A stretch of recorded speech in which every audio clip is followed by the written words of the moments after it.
Teen Scene. I'm your host, Alian Scarlett, and I'm here with the wonderful Miss Jules Dunham-Howey. Yes. Hello.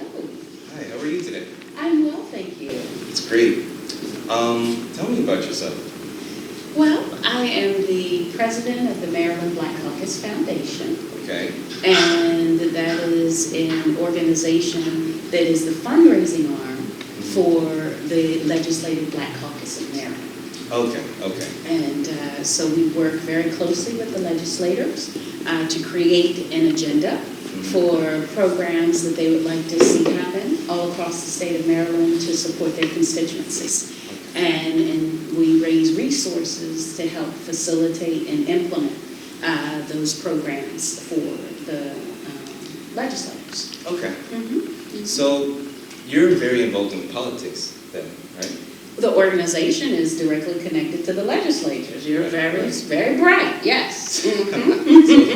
So about how much money have you raised?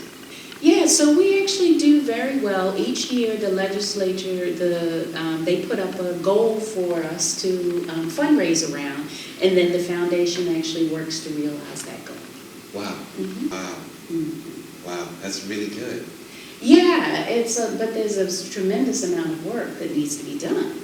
And it's for the whole state, and it's to address populations that are usually disadvantaged in all different areas. But we have an exciting project now. We are working on the 2030 agenda, and the 2030 Black Agenda, which is a blueprint for all of the different areas and looking at what is the state of Black people in those areas in the state of Maryland, and then creating a plan of action to actually help us be able to do better in our areas where we are in deficit. Right. So this survey, what is its end goal? What are you hoping to achieve? Are you hoping to raise money to help with? Well, it's not even that it's a survey. It's actually a strategic plan. Okay. And it's a strategic plan for the whole state of Maryland that actually looks at 6 critical topics, everything from economic development to education to the environment, environmental justice, and housing, and labor. It looks at all of these different areas, and it looks at where is the Black population, and what is the Black population actually doing in these areas across the state of Maryland, and where are our areas where we have assets and our areas where we have deficits. And so what the strategic plan will do is identify where do we need to find and put more resources to support the Black community across the state, and how do we connect the dots? Because let's say they're doing something phenomenal in Frederick County around connecting young people into the labor market. Well, how do we help that program in Frederick County replicate and actually be able to do the same thing in Salisbury, the same thing in Baltimore County, Prince George's County. So how do we actually begin to connect dots? So we're dot connectors. So this wonderful woman really spends every day helping people. I want to know how teens can get involved into this wonderful work. Well, I'm glad you asked, because we have a whole set of work groups, and people can actually join those work groups and come and let their voice be heard. And they can actually help shape the agenda, and then they can become part of the implementation plan, work groups, to actually implement the agenda. So if you are a young person that is interested in what's going on in the Black community in the state of Maryland and want to be engaged, visit our website, www.marylandblackcaucusfoundation.org. And it has all of the information about the 2030 agenda, and it has our timetable of meetings. Now, you'll have to come to Annapolis for our meetings right now, but we will be doing town halls all across the state to be able to talk about the results of what we have put together. Okay? Is this foundation mainly for women, or can men be involved too? It's for the legislature, so are only women in the legislature? Right. No, that's not the case. So the legislature is predominantly men, and so it is absolutely an organization that services men and women. It is It's for the mayor, the Black Caucus. Right. So the Black Caucus is made up of all the legislators, which are men and women. Right. Okay? So you're tackling the main issues that are causing the suffering of people. Are you also tackling corruption? Well, I think that the way that gets addressed is each one of our issue areas looks at policy, okay? Yeah. And so one of the tracks is policy development. And policy is really the way that you begin to address corruption. Because when you put laws in place and you have policy that helps there to be accountability and transparency, right, then you don't have corruption. Right. See, corruption breeds when it's clandestine and when there's no light. Right. But when you actually put transparency and you make it open, then it's hard for the corruption to continue to exist. That's true. I agree. We would love to take Teen Scene and get more involved in this wonderful project. I'm happy to hear that. We would love to have you come. So what we can do is have you come to one of our next planning sessions in Annapolis, and you'll have an opportunity to meet Delegate Darrell Barnes, who is actually the president of the Black Caucus. And then you'll have an opportunity to talk with him and learn more about the 2030 agenda, but more importantly, begin to get young people plugged in and connected to the process. We have to work together. We really do, and we need your voice. Well, okay, we're going to go to a real quick break. We'll be right back. My name is Dr. J. Fistoswell. We are Team Juxtopia Imhotep from Baltimore, Maryland, USA. Team Juxtopia Imhotep is comprised 100% of students. Most of the students are from the city, Baltimore City, Maryland. The students' age ranges from middle school, high school, as well as college-age youth. Currently, we have 5 students. The advantages of having a student team is that, one, they're hungry. They really want to do something that's very innovative, think outside the box. The pure innovation, eagerness, and propensity to learn is there. The disadvantage is that they do not have the experience as a seasoned professional. The work with the Google Lunar X Prize Challenge has definitely influenced our work with Juxtopia Imhotep. There can be crossover technologies from the Google Lunar X Prize competition to the Qualcomm Tricorder Challenge, specifically in the sensing technologies. Matter of fact, our 16-year-old student, the youngest student on the Google Lunar X Prize team, came up with her own spectrometer design to be integrated into the robot and identify water on the lunar surface. My mother was an educator, my father was a social worker. I'm the only child, so they put a lot into me to engineer the person that's talking to you today. Had a great experience growing up and was exposed to so many things that I think contributed to my intellectual, social ability, and providing that same experience for other youth that otherwise would have had that in their own family, I think is a contribution that all of us should think about making, especially creating the next generation of youth that should be better than the previous generation.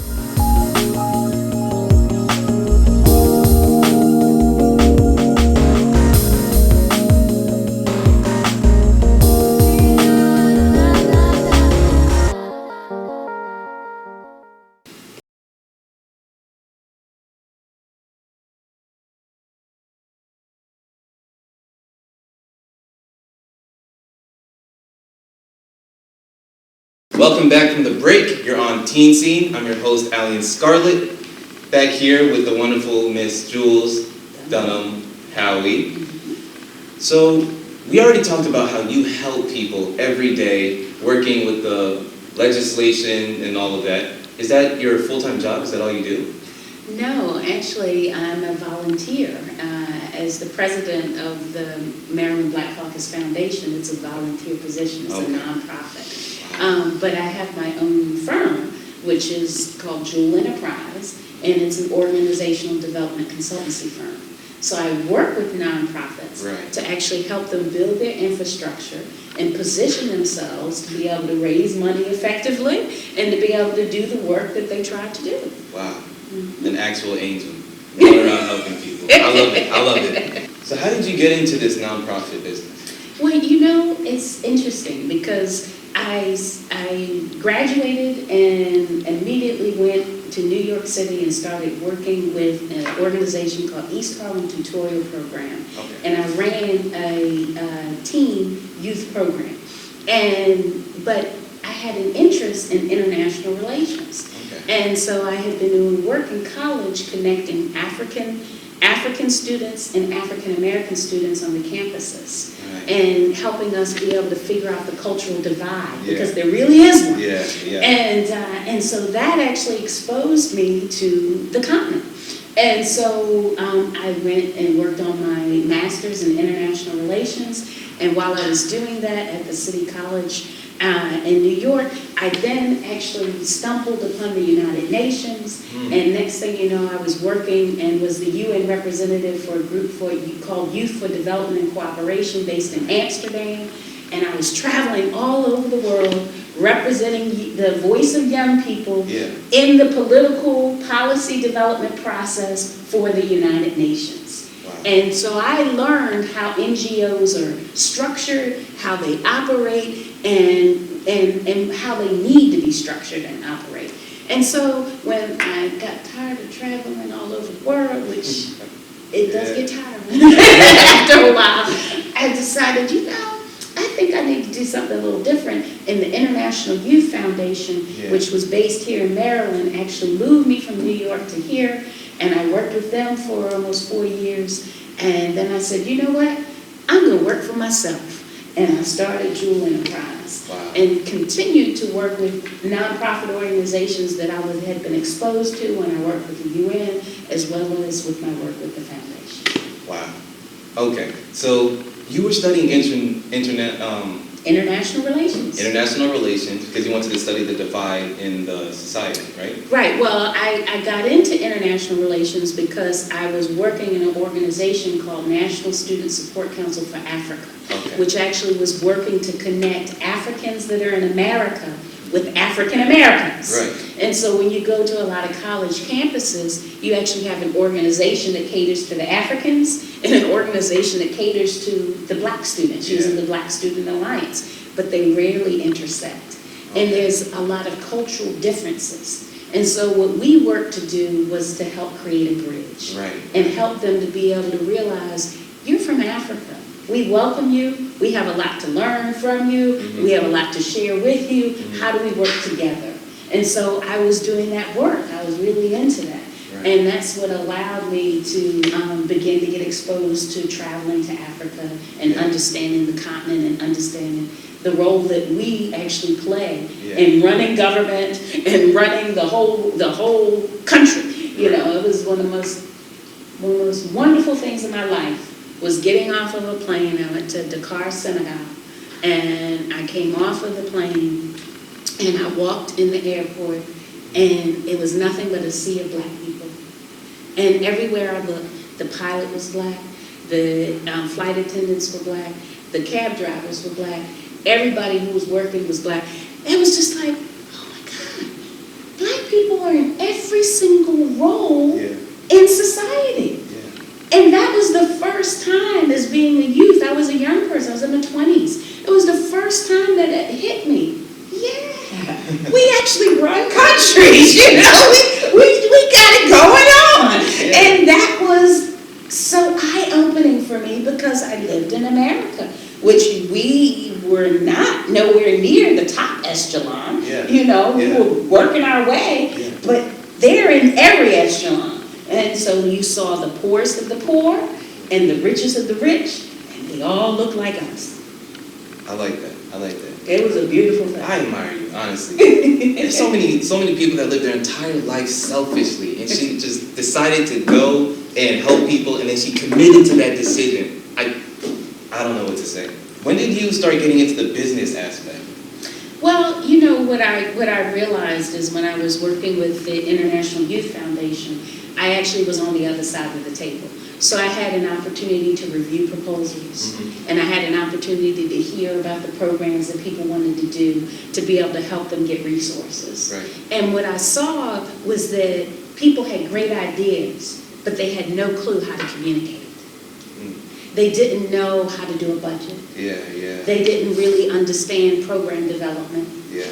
But they had a wonderful idea. Right. And so when I said, you know, there needs to be some way that you can help them. Mm-hmm. Help them put their best foot forward when they're going to a funding source. Yeah. So that when that funder reads that proposal, they actually do have a bona fide case statement. Mm-hmm. They actually have statistics. They actually have something that makes sense. Yeah. And they have a budget that connects Right. to what they say they want to do. Yeah, connects the dots. Connect the dots. There you go. And so I said, you know what, Jules, you need to be a dot connector. And I have lived my life trying to help people connect dots that are going to allow them to ultimately do the great work that they want to do to help others. That's great. That's great. Well, we're going to take a really quick break. We'll be back.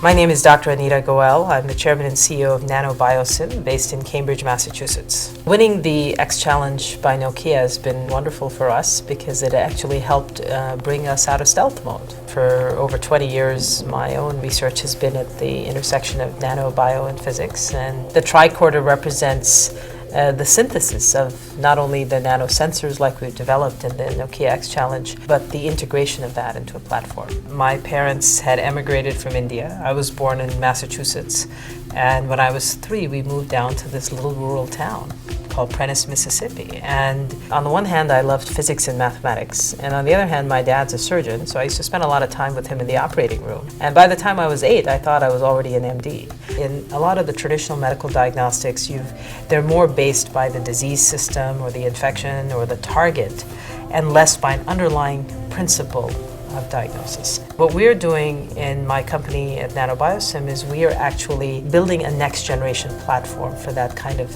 diagnosis, the same gold standard, but in a mobilized platform that enables you to take that ability of diagnosing disease outside of a hospital or centralized pathology lab and bring it into a doctor's office, people's homes, in even rural remote villages in the developing world. If you look at what Google did for the internet and what the advent of cell phones did for the telecommunications industry, they decentralized access to that commodity, so they empowered a lot more people to have access to that.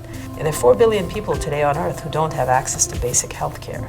So my belief is if we can scale technologies like our gene radar affordably on a large scale and decentralize, mobilize, and personalize it, we have the ability in our lifetime to give those 4 billion people access to health care like they've never had before.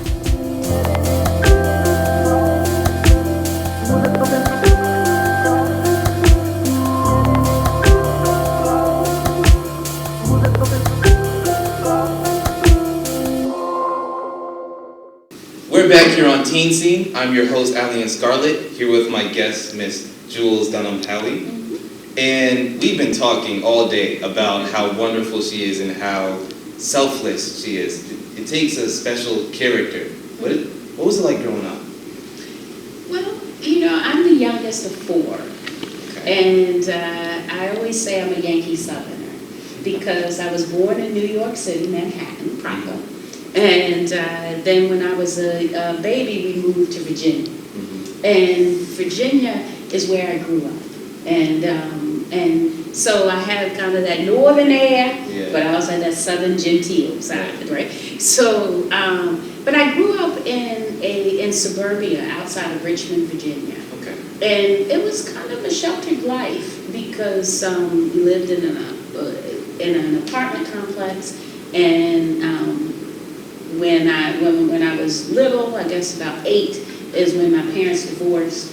And so from 8 on, I was in a single family household. So my mother raised us, my mother worked 2 jobs. But it was a different time because she worked 2 jobs, but it was a village. We were in an apartment complex, Miss Peggy was next door. Right. So Mom would be gone, but she would come over and check on us and make sure we had what we needed. But I never realized that my mother was working so hard because every morning I had a hot breakfast. Cream of wheat. Yeah. I love cream of wheat. Yeah. Cream of wheat. And then when I got home from school, I did my homework and my mom made a hot meal for dinner. So every night we had dinner. She would go and take a couple hours of sleep. She would get up and she would do the midnight shift at the 7-Eleven. And then she was back at 5 a.m. and we started it all over again with a hot breakfast. And so I never realized what she was sacrificing to raise the 4 of us. But looking back, I'm like, that was a bad sister. because there's no way I think I could have done that. But so that's what I have in me. But my grandfather lived on a farm in Crewe, Virginia, which was an hour away from us in Chesterfield County. And we would go to the farm most weekends. And that was great because I got to see a whole nother side of rural living. And it was very modest means, but you made a living off of the land. He had a tobacco farm, tobacco crop right there, and then he had orchards, and you go pick, fruit. But it was an outhouse at one point. Right. And then finally they brought the outhouse to the house. Inside the house we had a toilet, but it wasn't about that. It was about family. When we went to the farm, it was just wonderful living, clean living. You know. And those are the things that make me who I am. And my grandfather was an activist, so he was the very first black in the community to drive the bus. He bought the bus and he drove the bus. That's amazing. Yeah, that's amazing. They didn't have a bus. Blacks did not have a bus. They were in segregated schools. Right. But he said, no, our children will have a bus, and he did it. And but it's interesting because what you go through in life makes you who you are, right? So he was not a slave. He was a free man who was in New York, who made his living there and moved to Virginia. He bought 50 acres of land. He had money, okay? It wasn't a lot of money, but it was a lot in that day. And they came to him and said they were selling him life insurance. My grandfather was not a learned man, so he put his X on the paper. And what did they do? Took advantage of it? They took the land away. He lost everything. And so, but instead of taking that and becoming bitter, he then went and Mr. Lewis, the Lewis family, heard what happened, and they ended up giving him a plot of land to live on. And he built a house. Wow. And then he started to farm. So even though they took his land away from him, he said, I still have something that I need to do.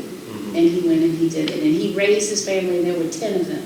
My mother's one of 10. Right. And so raised them all right there on that farm. And instilled in us the belief that you always have to help people. And no matter what people do to you, there's always a way that you can overcome. Right. You don't get caught in your circumstance. And that's the message that I would give to young people today. Young people, just take the time to realize that whatever your situation is, whatever is your concern, whatever is your challenge in life, you can overcome it. And you can be whatever it is that you want to be, as long as you do the work. Jesus.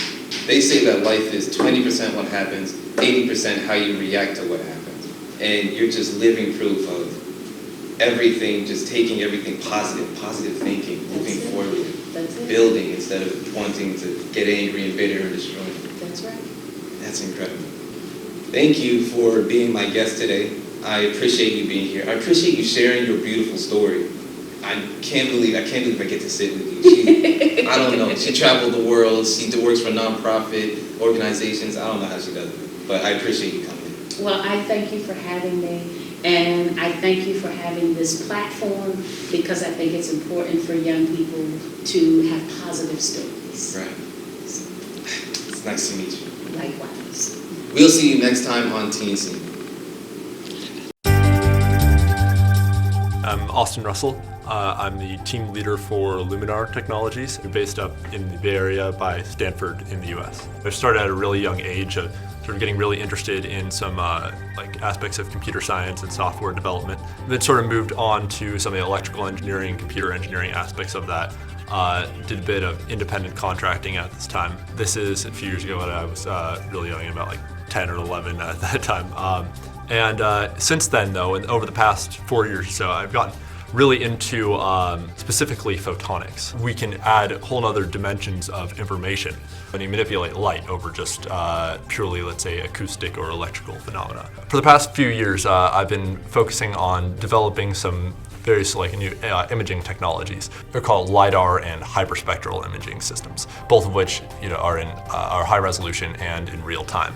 The LiDAR system that I was developing, it's able to measure not only sort of an X and a Y axis of a field of view like a regular camera, but also a Z axis, as in the depth of each pixel within the individual image. So you have an entire high resolution depth map that can span distances even up to a kilometer. The second sort of imaging modality that I also we're developing is a real-time hyperspectral camera system that's actually able to identify the molecular composition of all the objects within the field of view completely in real time. It's able to send out a very short pulse of light into the environment to 2 million different locations, all in 1/60th of a second. There are current systems that exist that do this. However, unfortunately, they're extremely costly, often tens, even hundreds of thousands of dollars. Also very bulky, about the size of, maybe this large, the size of like a mini fridge, you could say. So right now we have it down to the size of a few pennies. I definitely see how a lot of these technologies that were originally presented, decades ago, some of the original Star Trek episodes can actually be realized today. It's definitely sort of a great foreshadow for what's to come.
Weber, and this is Teen Vibrations. We're in the studio with Tony Dan, and we have a very special show for you today.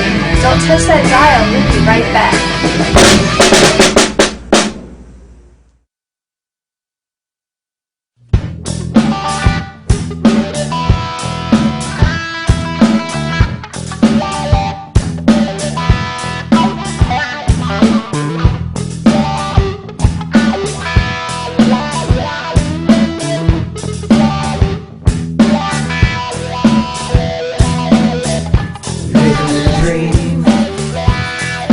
Just got time to get away sometime.